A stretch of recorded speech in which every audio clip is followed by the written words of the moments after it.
चीनी dragon तमतमाया, Taiwan को लेकर फिर ताव में आया। अब दुनिया को दे डाली चेतावनी।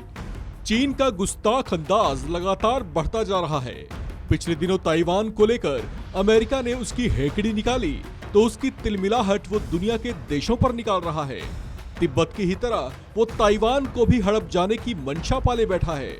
अब दुनिया को बार बार किसी बहाने से ये जताने की कोशिश कर रहा है कि ताइवान चीन का ही अभिन्न हिस्सा है। वो और बात है कि दुनिया के बहुत से देश उसके इन दावों से इत्तेफाक नहीं रखते। ताइवान को लेकर बेहद संवेदनशील दिखाई दे रहे चीन ने पिछले दिनों अमेरिका को ताइवान में आवाजाही को लेकर चेतावनी दी थी। उसके बावजूद अमेरिकी प्रतिनिधि सभा की स्पीकर नैन्सी पेलोसी अमेरिकी सेना की सुरक्षा में ताइवान गई भी और वहां से चीन को बेचैन कर वापस भी गई। तमाम धमकियों के बावजूद चीन मुट्ठियां मसलता रह गया और कुछ नहीं कर पाया। अमेरिका की इस हिम्मत के बाद अब जब बाकी देशों में चीन की खिल्ली उड़ी तो चीन दुनिया में खिसिया कर रह गया। लिहाजा अपनी उसी खीज और खिसियाहट को छिपाने के लिए वो बार बार ताइवान को लेकर अलग अलग बयान दे रहा है। लेकिन अब की बार तो उसने हद ही कर दी।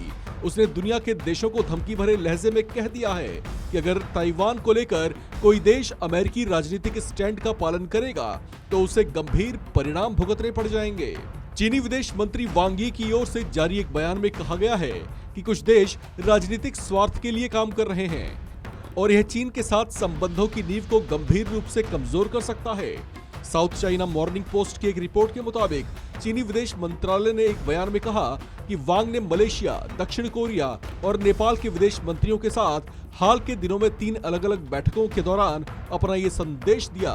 उन्होंने कहा कि कुछ देशों के राजनेताओं ने ताइवान पर वॉशिंगटन के नेतृत्व को फॉलो किया था और राजनीतिक हितों के अपने दायरे से बाहर निकलने की कोशिश कर रहे थे।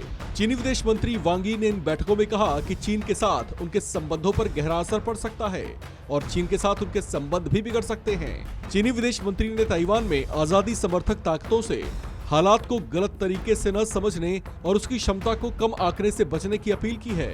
उन्होंने कहा कि अमेरिकी हाउस की स्पीकर नैन्सी पेलोसी की यात्रा एक राजनीतिक उकसावे वाली घटना थी और बीजिंग को अपनी संप्रभुता की रक्षा के लिए कार्रवाई करने की भी जरूरत है।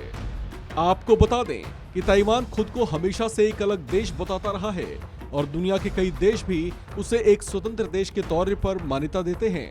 हालांकि जाहिर है कि चीन ऐसा बिल्कुल नहीं चाहता, लेकिन अब जिस तरीके से ताइवान के समर्थन में खुलकर अमेरिका ने बोलना शुरू कर दिया है, इससे चीन के माथे पर बल पड़ गए हैं। उसे डर है कि दशकों से वो जिस ताइवान को हड़प कर जाना चाहता था वो कहीं उसके चंगुल से निकल ना जाए। इस खबर में फिलहाल इतना ही। बाकी अपडेट्स के लिए बने रहिए वन इंडिया हिंदी के साथ।